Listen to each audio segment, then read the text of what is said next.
ओम नमः शिवाय। दोस्तों, अगर आप पहली बार सावन के व्रत रखना चाहते हैं तो ऐसे में आज की मेरी ये वीडियो आपके लिए बहुत ज़्यादा ज़रूरी है।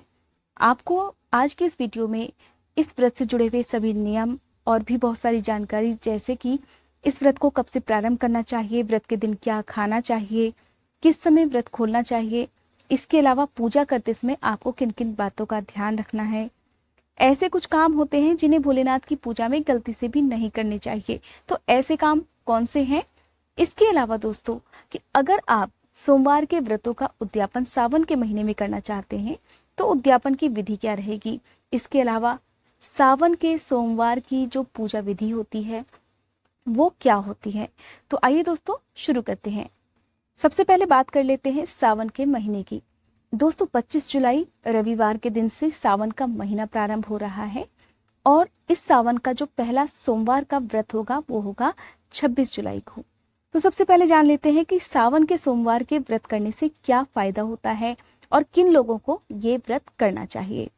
देखिए दोस्तों, सावन के महीने में केवल भोलेनाथ की पूजा ही नहीं की जाती बल्कि पूरे शिव परिवार की पूजा की जाती है। और इसके साथ ही एक और ऐसे ग्रह हैं जिनकी भी पूजा की जाती है, वो ग्रह है चंद्र ग्रह। यानी कि अगर किसी की कुंडली में चंद्र दोष होता है तो चंद्र दोष होने से होता क्या है, सबसे पहली बात तो आए दिन काम बिगड़ते रहते हैं, मन अशांत रहता है, छोटी छोटी बातों पे बहुत जल्दी गुस्सा आ जाता है, मान सम्मान में कमी होती है। तो इन सब से बचने के लिए आपको 16 सोमवार के व्रत या फिर केवल सावन के सोमवार के व्रत प्रारंभ कर देने चाहिए। अगर आपकी कुंडली में किसी भी तरह का कोई भी चंद्र दोष है या फिर कोई भी बुरा प्रभाव आपकी कुंडली में है तो आपको इन सब दोषों से बचने के लिए सोमवार के दिन शिवलिंग की पूजा करनी चाहिए। सोमवार के दिन की गई पूजा जो कि भोलेनाथ की होती है और चंद्र ग्रह की पूजा, दोनों ही बातें एक दूसरे की पूरक बन जाती हैं, क्योंकि जो भोलेनाथ होते हैं वो अपने मस्तक पर चंद्रमा को धारण किए होते हैं। तो ऐसे में अगर आप आज के दिन शिवलिंग की पूजा कर लेते हैं तो आप अनजाने में ही चंद्र देवता की भी पूजा कर लेते हैं, आपको अलग से पूजा करने की जरूरत नहीं होती है। अब जानते हैं पूजा विधि के बारे में। दोस्तों, सोमवार का व्रत प्रारंभ करने से पहले आपको सुबह स्नान करने के साथ ही हाथ में जल, पुष्प या फिर अक्षत लेकर व्रत का संकल्प लेना चाहिए। आपको हर रोज सूर्य देवता को जल अर्पित करना चाहिए। इसके साथ ही आप पूजन की तैयारी करें। कोशिश कीजिए कि आज के दिन आप शिवलिंग की पूजा करें। शिवलिंग की पूजा में आप शिवलिंग पर गाय के दूध से और जल से अभिषेक कर सकते हैं। सावन के दिनों में शिवलिंग पर बेलपत्र चढ़ाना बहुत शुभ माना जाता है। इसके साथ ही केवल भोलेनाथ की पूजा आपको नहीं करनी है, माँ गौरा की भी पूजा आपको करनी है। भगवान शिव पर आप सूत लपेट सकते हैं, माँ पार्वती को लाल रंग की चुनरी चढ़ा सकते हैं। ऐसे लोग जिनके विवाह में किसी तरह की परेशानी आ रही है, यानी कि जो कुंवारे लोग होते हैं, चाहे वो कुंवारी कन्याएं हों या फिर कुंवारे लड़के हों, तो ऐसे में गठबंधन कर सकते हैं। किस तरह से? माँ पार्वती और भोलेनाथ की जो मूर्ति होती है आप उसको लाल रंग के कलावे से, जिसे कलावा कहा जाता है, मौली कहा जाता है, आप उससे 7 बार भोलेनाथ और माँ पार्वती के चारों ओर लपेट दीजिए। और केवल मन में अगर आप ओम नमः शिवाय इस मंत्र का भी जाप कर लेते हैं तो कहा जाता है कि आपने भोलेनाथ और माँ पार्वती का गठबंधन कर दिया। इसके साथ ही आपको माँ पार्वती को लाल रंग की चुनरी जरूर चढ़ा देनी चाहिए अगर आप गठबंधन कर रहे हैं तब। तो ऐसा करने से कहा जाता है कि अगर किसी के विवाह में कोई अड़चन आ रही हो, विवाह में देरी हो रही हो या फिर मनपसंद जीवन साथी नहीं मिल रहा हो, तो ऐसे में इस उपाय को करने से कहा जाता है कि बहुत ज्यादा लाभ मिलता है। संभव हो तो आज के दिन बेलपत्र, भांग, धतूरा भोलेनाथ को अर्पित कीजिए। इसके साथ ही घी का दीपक जलाकर या फिर तिल के तेल का दीपक जलाकर, धूप दीपक जलाकर भोलेनाथ के मंत्रों का जाप करना चाहिए। शिवाष्टक का जाप आप कर सकते हैं, शिव चालीसा का पाठ आप कर सकते हैं। व्रत रखें या ना रखें, व्रत की कथा आपको सावन के दिनों में जरूर सुननी चाहिए। इसके साथ ही अगर आप व्रत रख रहे हैं तो व्रत का संकल्प लेने के साथ साथ आपको क्षमा याचना भी जरूर करनी चाहिए। शिव जी की पूजा में बहुत जरूरी होता है शिव के पंचाक्षर मंत्र का जाप, जो कि आपको मेरी आने वाली वीडियोस में मिल जाएगा। इसके साथ ही व्रत की कथा आपको सुननी चाहिए, जो कि मैं आपको बता चुकी हूँ, और फिर आपको अपना व्रत प्रारंभ करना चाहिए। ध्यान आपको ये रखना है कि अगर आपने शिवलिंग की पूजा की है तो आप शिवलिंग पर चढ़ाए गए जो भी फल हैं या जो भी प्रसाद आपने चढ़ाया है उसे आप स्वयं कभी भी ग्रहण ना करें। व्रत करने वाले लोगों को शिवलिंग पर चढ़ाई गई सामग्री कभी भी खुद नहीं खानी चाहिए। एक बात और, जब भी आप व्रत का संकल्प लेते हैं तो व्रत के संकल्प के साथ ही आपको कितने व्रत करने हैं और इसके साथ ही आपको ये व्रत फलाहारी करने हैं, मीठा भोजन व्रत में करना है या फिर सेंधा नमक का प्रयोग आप करना चाहते हैं, इन सब बातों का आप संकल्प भी सुबह के समय जिस दिन आप पहला व्रत प्रारंभ कर रहे हैं उसी दिन आपको ले लेना चाहिए। इस तरह आप भोलेनाथ और माँ पार्वती की पूजा करने के साथ साथ आरती करें, क्षमा याचना करें और फिर आप दिन के समय अपना व्रत प्रारंभ कर सकते हैं। शांत मन से आप रहिए। मन में आपके अगर भोलेनाथ के प्रति सच्ची श्रद्धा है तो आपकी जो भी मनोकामना है वो जरूर पूरी होगी। इसके साथ ही सारा दिन मन में आप भगवान भोलेनाथ से प्रार्थना करते रहिए कि वो आपकी मनोकामना जल्दी पूरी करें। इस तरह आपने दिन में व्रत रख लिया, दिन के समय आप चाय, दूध या फिर फल ले सकते हैं। लेकिन दोस्तों, सावन के दिनों में कहा जाता है कि जो लोग व्रत करते हैं उन्हें दूध का सेवन व्रत के दिन नहीं करना चाहिए। अब यह आपके ऊपर निर्भर करता है कि आप दूध का सेवन करना चाहते हैं या नहीं। कहा तो यह भी जाता है कि सावन के दिनों में व्रत करने वाले लोगों को केवल उस दिन दूध या दूध से बनी हुई चीजें भी खुद नहीं खानी चाहिए। आपके घर के लोग प्रयोग कर सकते हैं, आपको नहीं करना है। लेकिन अगर आप करना चाहते हैं तो कोई बात नहीं, ऐसी कोई बड़ी बात नहीं है। अब आती है शाम की पूजा की बात। तो शाम के समय अगर आप प्रदोष काल में पूजा कर लेते हैं तो बहुत अच्छी बात होती है। आप प्रदोष काल का समय कैसे जांचेंगे? सूर्यास्त का जो समय होता है उससे 45 मिनट पहले और 45 मिनट का जो बाद का समय होता है वो होता है प्रदोष काल का समय। तो आप शाम की पूजा में प्रदोष काल से पहले ही स्नान कर लीजिए और उसके बाद अपने घर पर चाहे या फिर शिव मंदिर में जाकर फिर से पूजा कर लीजिए। भोलेनाथ को आप भोग जरूर लगाएं। वैसे तो सोमवार का जो भी व्रत होता है उसमें भोलेनाथ को मीठी चीजों का ही भोग लगाना चाहिए।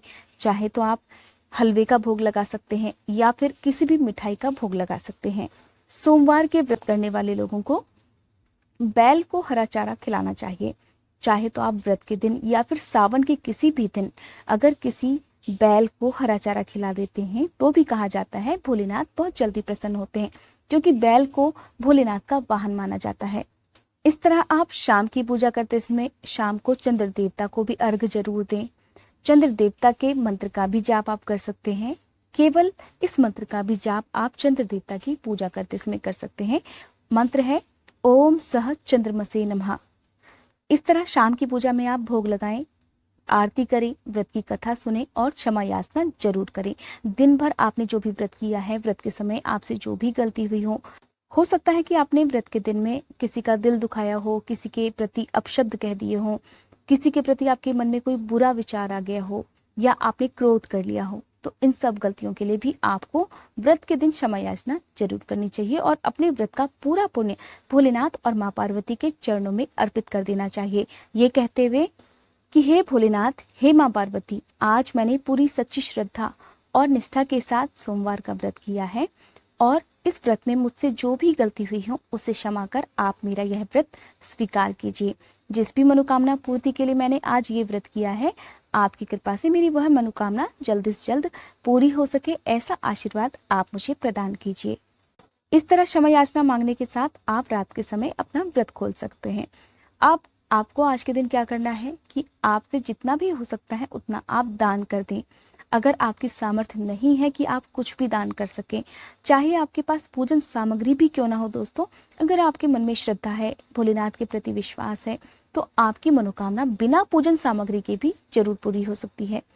बहुत से लोग दूध चढ़ाते हैं शिवलिंग पर, बहुत से लोग बेलपत्र, धतूरा, सारी पूजन सामग्री अर्पित करते हैं, लेकिन उनके मन में पवित्रता नहीं होती है, उनका मन सच्चा नहीं है, उनके मन में संदेह होता है या उनके मन में पूरा विश्वास नहीं होता है, समर्पण भाव नहीं होता है, तो आप चाहे कितना भी रुपया खर्च करके कितनी भी पूजन सामग्री क्यों ना अर्पित कर दे, जब तक आपके मन में अटूट श्रद्धा नहीं है तब तक आपका कोई भी काम नहीं बन सकता, आपकी कोई भी और किसी भी तरह की मनोकामना पूरी हो ही नहीं सकती।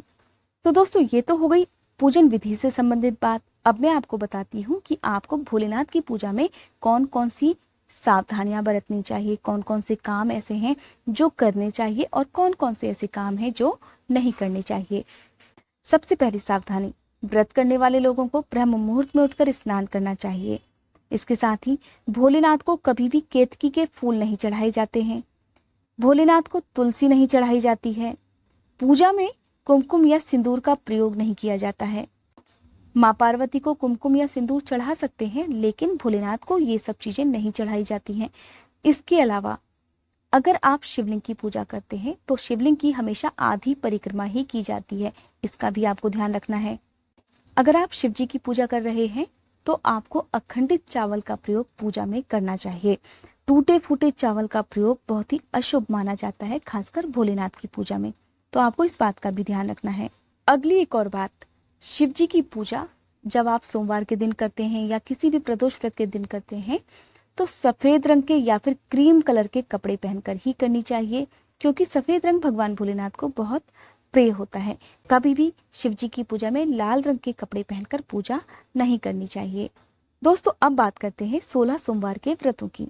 अगर आप 16 सोमवार के व्रत रखना चाहते हैं तो इसी सोमवार से आप अपने व्रतों का भी संकल्प ले लीजिए, क्योंकि अगर आप किसी वजह से इस सोमवार को व्रत नहीं भी रख पाते हैं तो अगले सोमवार से आप व्रत प्रारंभ कर सकते हैं, लेकिन आप उनका संकल्प इसी सोमवार से जरूर रख लें।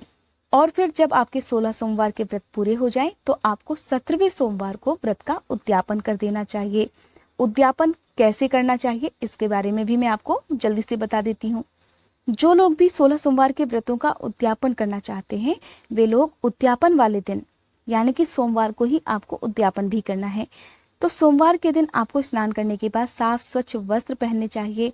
अगर सफेद रंग के वस्त्रों का प्रयोग करेंगे तो बहुत ज्यादा अच्छा है, नहीं तो आप कोई भी हल्के रंग के वस्त्रों का प्रयोग कर सकते हैं। इसके साथ ही आप पूजा के लिए एक वेदी तैयार करें। इसे फूलों से और केलों के पत्तों से आप सजा सकते हैं। अबीर गुलाल से रंगोली बनाकर भी आप सजा सकते हैं। अब आपको भगवान शिव, माँ पार्वती, चंद्रदेव और समस्त शिव परिवार की स्थापना करनी चाहिए। धूप दीपक से पूजन करें, फूल माला अर्पित करें। भगवान भोलेनाथ को चूरमा और पंचामृत का भोग लगाया जाता है। इसके साथ ही ब्राह्मणों को भोजन कराया जाता है और उन्हें यथासंभव दान दक्षिणा देकर अपना व्रत खोलना चाहिए।